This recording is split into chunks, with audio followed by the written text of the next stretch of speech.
Hello, I'm Nilheim. This is Physics 2212 Lab 1 Charge Tapes. So what will happen in this video lab report, the result of the experiment using tapes will be compared to a computational model created with GlowScript, and the purpose of this lab was to use household objects such as tapes and charge them to observe their interactions with other objects, and then we will determine their charge using the concepts of charge and electric field. For fundamental principles, we've got Newton's second law, which is F equals ma, and F net equals the change in the momentum over time, and Coulomb's law, which is the electric force equals 1/4 times pi times epsilon naught times q1 times q2 over magnitude of the r squared times the unit vector, and lastly the gravitational force, which is Fg equals mg. So as a result, when two U-tapes were brought into proximity, they repelled each other. A charged U-tape was determined to be positively charged because it was attracted to a negatively charged pen. The charge on the tape was 8.814 times 10 to the negative 9 coulombs. And lastly, 5.50875 times 10 to the 10 of electrons were found to be deficient. For initial conditions, system was tape B, surroundings were tape A and Earth, mass of the tape was 0.00022 kilograms, length of the tape was 0.22 meters. Charge of a proton was 1.6 times 10 to the negative 19 coulombs, and atom's length of dimension was 1 times 10 to the negative 10 meters. Okay, so this experiment was held under some pretty strong assumptions. First, each U-tape has the same net charge, and the charge of each tape are located at a single point at the center of the tape. So for the result, tape B was repelled by tape A, and the separation distance was measured to be 0.018 meters. For calculations, gravitational force had a magnitude of 2.158 times 10 to the negative 3 newtons.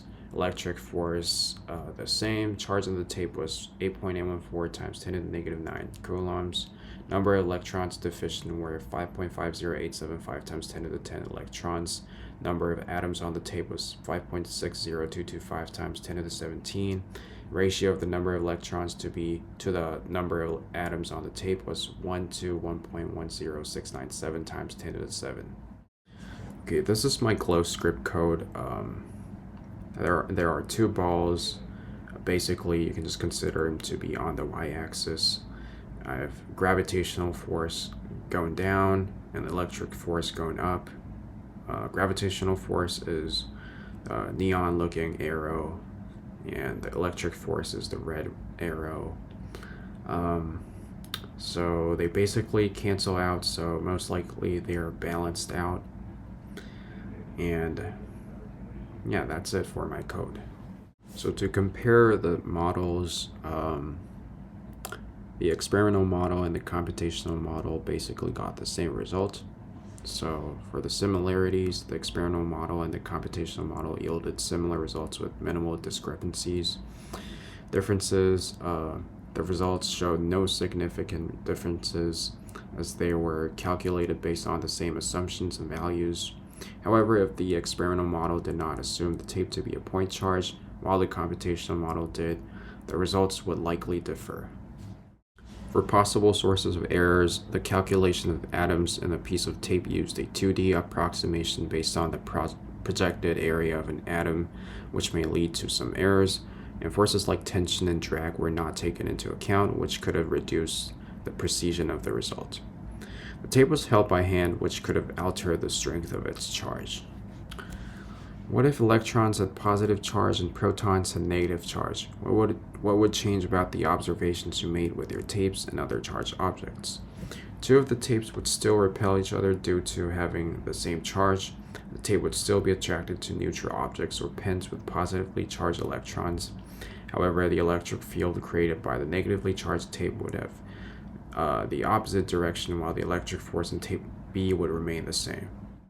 Why is it important to handle the charged tapes as little as possible?